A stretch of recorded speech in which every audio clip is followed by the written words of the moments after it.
আরে ওরে রাখছি আমি কাজে, মাসে 20,000 টাকা বেতন দিই।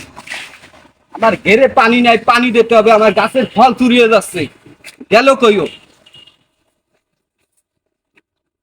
এই, এই, আচ্ছা তোমারে যে আমি রাখছি, আমার এই ঘেরে পানি নাই, মাছ চুরি হয়ে যাচ্ছে, গাছে একটা ফল নাই, আর তুমি এই জায়গায় বসে ঘুমাচ্ছ। তোমার মাসে 20,000 টাকা বেতন দিই, কিন্তু কোনো কাজই করতেছ না। মহাজন সাহেব, আমার আর একটা সুযোগ দিন। সুযোগ যখন পাচ্ছ, দিচ্ছি একটা সুযোগ। আমার গাছের কোনো ফল আর মাছ ধরে চুরি হয় না, ঠিক মতো ডিউটি করো, ঠিক আছে? দূর আর পানি দেবো না, মহাজন মনে হয় চলে গেছে, আমি আমরা একটু ঘুমাই।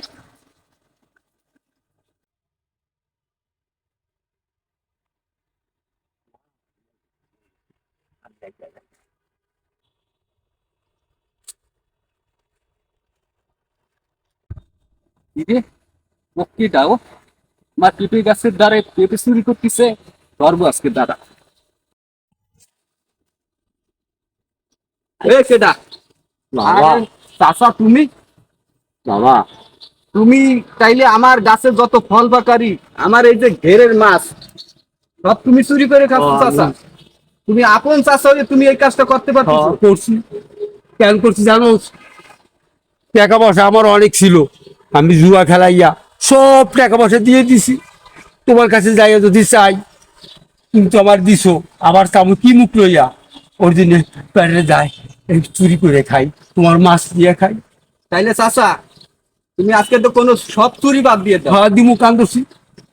তুমি আমার লজ্জা দিও না, তুমি আমার আপন চাচা। তুমি আজকের হ্যাঁ, এই ঘের পাহারা দেবা। দিমু। আর আমার যে ডিউটি ম্যান ছিল, ওরে 20,000 টাকা দিতাম, ওর চাকরি আজকে নট। তোমার আমি 20,000 টাকা দেবো চাচা, তুমি আজকে আমার এই ঘের হ্যাঁ পাহারা বাবা, দেবা। তোর আমি কথা দিছি, আজকে থেকে আমি কোনোদিন আমি চুরি করবো না। ঠিক আছে তুই চাচা, মাফ করে দে বাবা আমারে। ঠিক আছে। আর মাথা চাপা কিসের জন্য? হ্যাঁ। তুমি আমার আপন চাচা। তুই আসো। মাফ করে দে বাবা, তুই আমার। কই ও কই? ওরে তো দেখতেছি না। ওই আবার সেই ঘুমাচ্ছে। এই হ্যাঁ আচ্ছা, মহাজন তোমার সাহেব। একটু আগে আমি কয়ে গেলাম এরে পানি দিতে, তুমি পানি দিয়েছো কিনা তাও জানি না। ব্যাপার কি, আবার ঘুমাচ্ছ? ক্লান্ত হয়ে গেছিলাম মহাজন সাহেব। কিরম ক্লান্ত? তোমার তো ডিউটি আইস গেলে 6 ঘন্টা ডিউটি করে, এর মধ্যে ক্লান্ত হয়ে গেছো? আজকে তো তোমার ডিউটি অফ, তুমি যাও। মহাজন সাহেব, কোনো আমারে কিছু একটু বলবো না, তোমার সুযোগ ডিউটি দিন অফ, মহাজন সাহেব। তুমি যাও।